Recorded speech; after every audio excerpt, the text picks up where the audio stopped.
আনিস আলমগীর আমাদের সহকর্মী। আনিস আলমগীর সাংবাদিক এবং একদম এ লেভেলে কোনো সাংবাদিক না। বাংলাদেশের সাংবাদিকতার ইতিহাসে আনিস আলমগীরের বড় বড় একটা ভূমিকা আছে।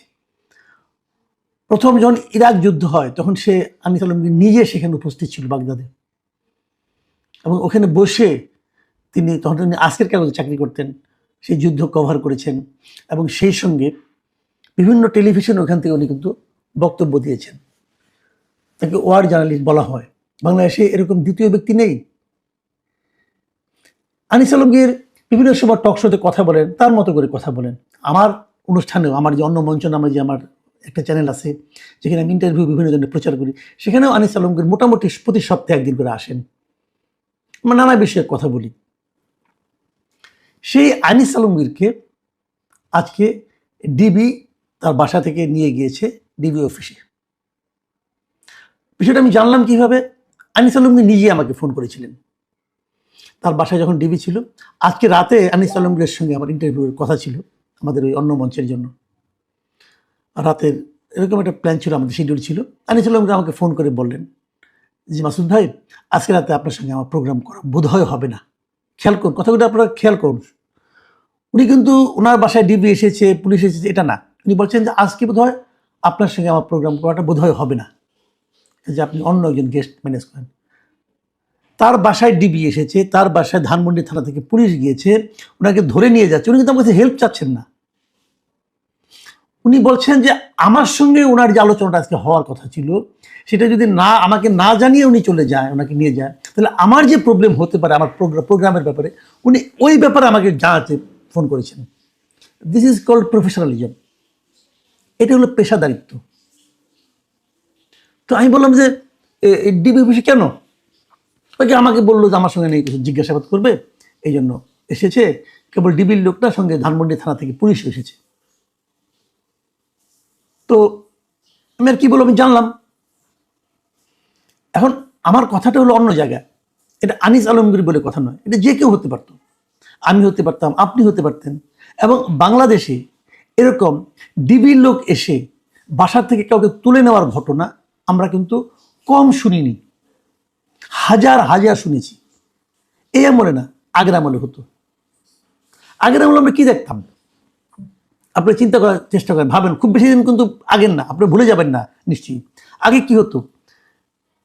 কিছু লোক গুম হয়ে যেত, এবং যত লোক গুম হতো তার শতকরা 80% গুম হতো এভাবে যে সাদা পোশাকে বাসায় এসে কেউ কলিং বেল টিপে সে বলল যে আমরা ডিবি থেকে এসেছি, অথবা আমরা র্যাব থেকে এসেছি, অথবা আমরা কোনো জায়গা থেকে এসেছি, সরকারের পক্ষ থেকে এসেছি, আপনাকে আমাদের সঙ্গে যেতে হবে, আমরা আপনাদের কিছু জিজ্ঞাসাবাদ করব। এটা কি জিজ্ঞাসাবাদের কোনো পদ্ধতি হতে পারে? আপনি আমাকে কোন বিষয়ে জিজ্ঞাসাবাদ করবেন?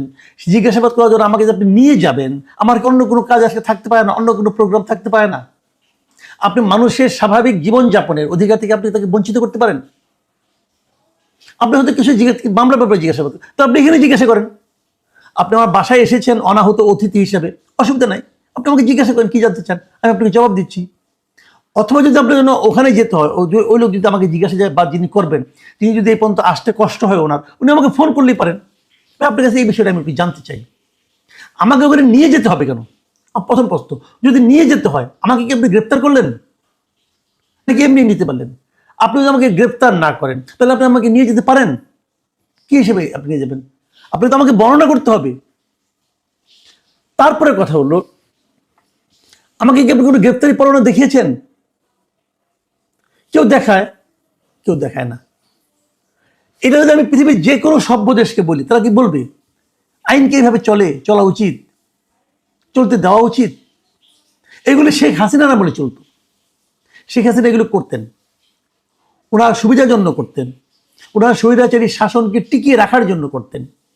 কাউকে নিয়ে গেল, পরে জিজ্ঞাসাবাদ করলাম, ডিবি নিয়ে গেছে, বলছি না আমরা কাউকে আনিনি, কেউ কাউকে আনিনি, ওই লোকটা হাওয়া হয়ে গেল। এটাকে আমরা গুম বলতাম, তাকে আর ফিরে পাওয়া যেত না।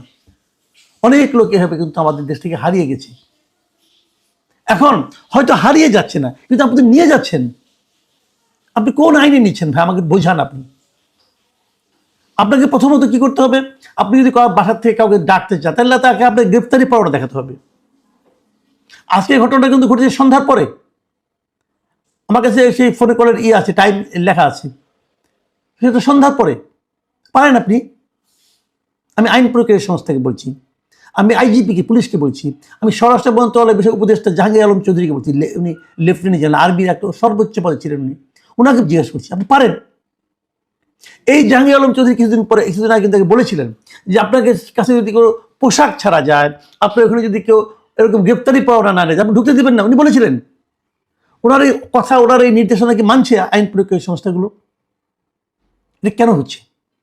রাজনৈতিক চাপে হচ্ছে, কারো ইচ্ছা সেটাকে বাস্তবায়ন করার জন্য হচ্ছে। দেখুন, এর মধ্যে আমরা কিন্তু সোশ্যাল মিডিয়ায় কিছু জিনিস দেখলাম। এই কথাগুলি বললাম কেন সেটাও একটু ব্যাখ্যা করি। শরীফ ওসমান হাদি যেদিন গুলিবিদ্ধ হলেন, সেই দিন বিভিন্ন সোশ্যাল মিডিয়ায় বিভিন্ন ব্যক্তি নানা রকম পোস্ট দিয়েছে, এবং সেই পোস্টগুলো দিয়ে তারা ইঙ্গিত দিয়ে বলার চেষ্টা করেছে যে এটা মানে সব মিলিয়ে যেটা দাঁড়ায় সেটা আমি ব্যাখ্যা করছি, যে এটা আওয়ামী লীগের লোকজন মারছে, তারাই করেছে কাজটা। করার পর তারপর এই আওয়ামী লীগকে এই দেশে প্রাসঙ্গিক করে তুলতেছে কিছু তথাকথিত বুদ্ধিজীবী, কিছু তথাকথিত সাংবাদিক, কিছু সুশীল বলে তার মধ্যে কয়েকটা নাম বলছে। সেই নামগুলির মধ্যে আনিস আলমগীর আছে প্রত্যেকটাতেই, দু একটাতে আমার নামও আছে, দু একটাতে আব্দুল নূর তুষারের নাম আছে, কোথাও কোথাও মঞ্জুর আলম পান্নার নাম আছে। আমাদের অপরাধ থেকে আমরা নাকি আওয়ামী লীগকে প্রাসঙ্গিক করে তুলছি। তো কিভাবে প্রাসঙ্গিক করছি আমি জানি না, তারা কিভাবে, কোনো ব্যাখ্যা দিচ্ছে না, কিন্তু কোনো প্রমাণ নাই, কোনো লজিক নাই, দিচ্ছে। আচ্ছা, আবার কেউ কেউ দিচ্ছে এটার সঙ্গে নাকি মির্জা আব্বাস জড়িত, মির্জা আব্বাসের ভাই জড়িত, বিএনপি জড়িত, এটাও বলছে। এইরকম লোকজনই বলছে, এই ইনফ্লুয়েন্সাররাই বলছে, এরকম সোশ্যাল মিডিয়া যারা আর কি ঝড় তুলে থাকেন তারা বলছেন। তাহলে এখন কি তাদেরকে গ্রেপ্তার করা হবে? বললেই হলো, বলে দিলাম এই অমুক অমুক অমুক আছে, ওখানে 4 জনের নাম আছে, 5 জনের নাম বলে সমস্যাটা কি? কেউ কেউ ছবি দিয়ে দিচ্ছে, সেখানে আবার আমার ছবি না একটাতে, সেখানে নিচে একজন কমেন্ট করতেছে মাসুদ কামালের ছবি এখানে দেওয়া উচিত ছিল। মানে কত সহজ, মানুষের গায়ে ট্যাগ লাগিয়ে দেওয়াটা কত সহজ। এই ট্যাগ দেখে দেখে কি আমাদের পুলিশ বাহিনী চলে? পুলিশ বাহিনীকে সোশ্যাল মিডিয়ার এই সমস্ত ট্যাগ দেখে তারপর তারা কাজ করে? তাদের গোয়েন্দা তৎপরতা কি এরকম এই মানের, এই পর্যায়ে আমরা নেমে এসেছি? ভাবুন, আমি অন্য একটা পয়েন্টে আসি। ভাবুন, হয়তো আনিস আলমগীরকে একটু পরে ছেড়ে দেওয়া হবে, ধরে নিচ্ছি ভালোটাই, হয়তো ওনাকে ছেড়ে দেবে, এগুলো ঠিক আছে, আপনাকে আমি কিছু জানতে চেয়েছিলাম, আপনি এগুলি কেন বললেন, কি বললেন শুনে এটা ব্যাখ্যা দিলে চলে আসলো। হয়তো সে আজকে রাত্রে 12টার মধ্যে চলে আসবে, আবার হয়তো নাও আসবে। যদি না আসে কি হবে? ওনাকে আপনি জেলে পাঠিয়ে দেবেন। কেন? কারণটা তো বলবেন। আচ্ছা ঠিক আছে, ধরলাম ফেরত আসলো, জেলে পাঠালেন না। এই যে মাঝের সময়টুকু, সন্ধ্যা থেকে রাত 10টা-11টা পর্যন্ত, এই আনিস আলমগীরের যে ফ্যামিলি, ওনার ওয়াইফ, ওনার নিজের আত্মীয় স্বজন, ওনার ভাই, ওনার বোন, ওনার সন্তান, তাদের উপর দিয়ে কি যাবে ভাবুন তো একবার। এই যে তাদেরকে একটা টেনশনে রাখা, এই অধিকার কি এই রাষ্ট্র আপনাকে দিয়েছে? এই রাষ্ট্রের আইন আপনাকে দিয়েছে? মানে আপনি একটা সংস্থার লোক, তার মানে আপনি যা ইচ্ছা করতে পারেন, আপনি মানুষকে এভাবে টেনশনে রাখতে পারেন? একবার ভাবুন, আমরা কি মনে করি, আমরা কেমন রাষ্ট্র চাই, আমরা কোথায় ছিলাম আগে? আমি হাসিনার আমলে কি মানে বিভৎস একটা অনিশ্চয়তার মধ্যে ছিলাম, আমরা কি সেটাকেই ধারণ করে চলবো? এটা কেন? কতদিন এটা চলবে? আমরা এটাকে কতদিন বহন করব? আমরা তো ডক্টর ইউনূসকে দায়িত্ব দিয়েছিলাম যে উনি একটা জবাবদিহিমূলক প্রশাসন তৈরি করবেন। এই প্রশ্নগুলির জবাব কে দেবে আমাদেরকে? হয়তো কারো বলবে ঠিক আছে, আপনি তো অনেক প্রশ্ন করেছেন, চলেন আপনাকেও নিয়ে যাই, প্রশ্নের উত্তর দিই। নিয়ে তারা তাদের মতো করে উত্তর দিল, পারে, তাদের হাতে ক্ষমতা আছে, তাদের হাতে লাঠি আছে, তাদের হাতে ইচ্ছা করে নিয়ে যেতে পারে, আমাকেও নিয়ে যেতে পারে। আমাকে এতে কিছু যায় আসে না। কিন্তু আমি একা মাসুদ কামাল আমার কি হলো না হলো, এক আনিস আলমগীরের কি হলো না হলো, কিছু যায় আসে না। কিন্তু এগুলো উদাহরণ তৈরি করে, এগুলো সরকারের ইমেজকে নিয়ন্ত্রণ করে, সরকারের ইমেজকে প্রকাশ করে, মানুষকে বোঝায় যে আমরা এতটা ভীতিকর, আমাদের ব্যাপারে কোনো সমালোচনা তোমরা করবা না। আচ্ছা, আনিস আলমগীরের বিপক্ষে যেগুলো বলা হচ্ছে, সে আওয়ামী লীগকে প্রাসঙ্গিক করে তুলছে, আমি এই জিনিসটাই একেবারেই বুঝি না। আওয়ামী লীগ অপ্রাসঙ্গিক হয় কিভাবে? ওই যে কি একটা ছেলে আছে, একটা নাবালক ছেলে আছে, একটা দেখলে মদিন দেখলাম, বলতেছে এনসিবির ছেলে, তারা বলতেছে যে আমরা নাকি আওয়ামী লীগকে প্রাসঙ্গিক করে তুলছি। অপ্রাসঙ্গিক আপনি কিভাবে করবেন? যাকে আপনি নিষিদ্ধ করবেন সেটাও তো প্রাসঙ্গিক, নিষিদ্ধ হওয়ার জন্য প্রাসঙ্গিক। কয়েকটা শব্দ শিখছেন, ওই শব্দগুলো যেখানে সেখানে প্রয়োগ করে ভাবেন যে বিশাল বুদ্ধিজীবী হয়ে গেছেন। ভাই এত সহজ না, আর একটু লেখাপড়া করেন। আমি বারবার একটা কথা বলি যে এক বইয়ের পাঠক সম্পর্কে সাবধান। ওরা ওই একটা দুটো বই পড়ে বিশাল জ্ঞানী হয়ে গেছে, জেনজি হয়ে গেছে, যার তার সম্পর্কে যা তা বলতেছে। আসেন না, আমি তো ওপেন চ্যালেঞ্জ দিই, আপনি বাসে আসেন, বসেন, গণতন্ত্র কাকে বলে শিখে আসেন ভাই। যারা আপনাদের উস্তাদ আছে, উস্তাদদের নিয়ে আসেন, বসি কথা বলি। হুট করে একজনের উপর ট্যাগ লাগাবেন না। আরেকজন বলতেছে যে এরা তো বিভিন্ন টক শোতে যায়, টিভিতে যায়, ওই টিভিতে যে আপনারা এদেরকে অ্যাটাক করেন।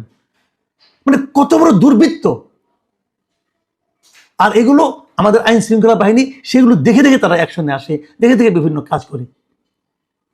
আমি খুবই অসন্তুষ্ট হয়েছি এবং আমি খুব বিরক্ত হয়েছি যে আমাদের দেশ এভাবে যদি চলতে থাকে তাহলে এই যে আমাদের এতদিনের যে শ্রম, একটা স্বৈরাচারীকে আমরা দেশ থেকে হটিয়েছি, তার বিনিময়ে আমরা কি পেলাম? আমরা এটা পেতে চেয়েছিলাম? প্রিয় দর্শক, আমি প্রত্যাশা করব যে আমার এটা অনিয়ার হওয়ার আগেই যেন আনিস আলমকে ফেরত আসে। আমরা এটাই চাই। আমি আনিস আলমগীরের পরিবারের যারা সদস্য আছেন তাদের যে টেনশন, তাদের যে উদ্বেগ, সেই উদ্বেগের জন্য আমি নিজের সহানুভূতি প্রকাশ করছি এবং আমি আশা করি আপনারাও করবেন। প্রিয় দর্শক, এখন এ পর্যন্তই।